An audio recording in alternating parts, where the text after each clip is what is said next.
In an arid desert, a massive circular pivot sprays millions of gallons of water. That water is drawn from an aquifer deep beneath the sand. For the city planners managing this region, the survival of their agricultural economy rests on a single question. Is the rain replenishing this aquifer, or are they draining a finite deposit? To find out, hydrologists typically use tritium as a radioactive stopwatch to audit actively renewing water supplies. Trace amounts of tritium entered the global water cycle during the atmospheric nuclear weapons tests of the Cold War. Because tritium has a brief 12-year half-life, its tracking utility is restricted to precipitation that fell during or after those tests. But when engineers pull a sample from a well that taps an aquifer 2,000 feet down, the tritium levels often register at absolute zero. A zero reading means the water is isotopically dead to modern metrics. It proves this water did not fall as rain in the last 70 years. This creates a data gap. Proving the water is not modern provides no information on its actual age or the remaining volume of the reserve. To accurately audit these deep systems, we have to switch our isotopic clock from tritium to carbon-14.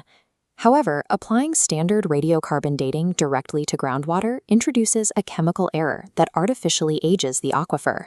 Relying on short-term metrics for deep earth aquifers omits the specific data needed to project a water supply's lifespan.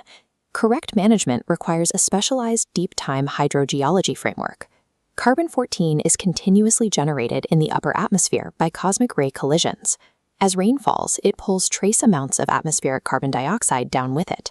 That rainwater percolates through the topsoil, absorbing additional carbon from decaying plant roots and organic matter.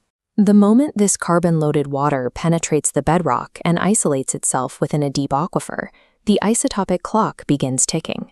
This chart compares two very different decay curves. Tritium drops off steeply with its 12-year half-life, while carbon-14 decays along an extended curve with a half-life of 5,730 years. This extended timeline allows hydrologists to date water that has been trapped underground for tens of thousands of years.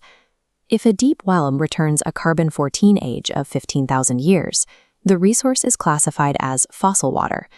That timestamp means the water originally fell as rain during the last ice age, when the local climate of the desert was entirely different.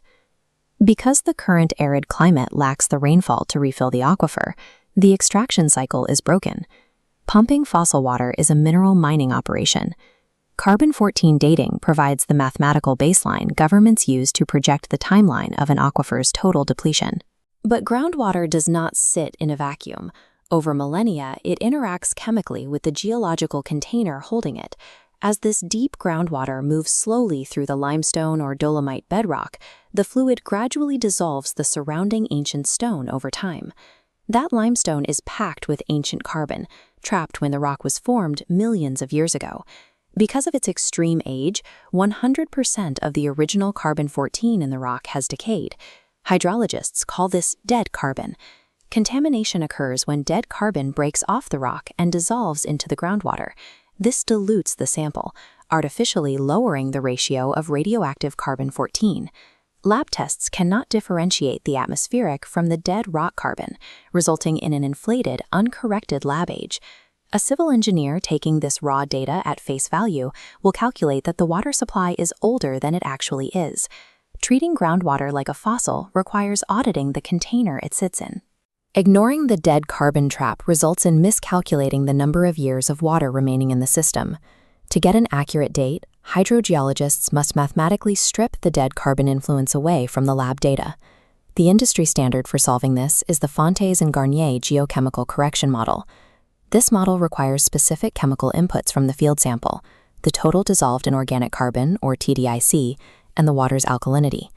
This interface is the Deep Time C14 age corrector worksheet, the primary deliverable used to execute this math. First, we input the uncorrected radiocarbon age straight from the raw lab results. Next, we enter the TDIC and alkalinity variables derived from the water's chemical profile. In the background, the spreadsheet algorithms balance the geochemical equations to strip away the dead carbon and isolate the original atmospheric signature.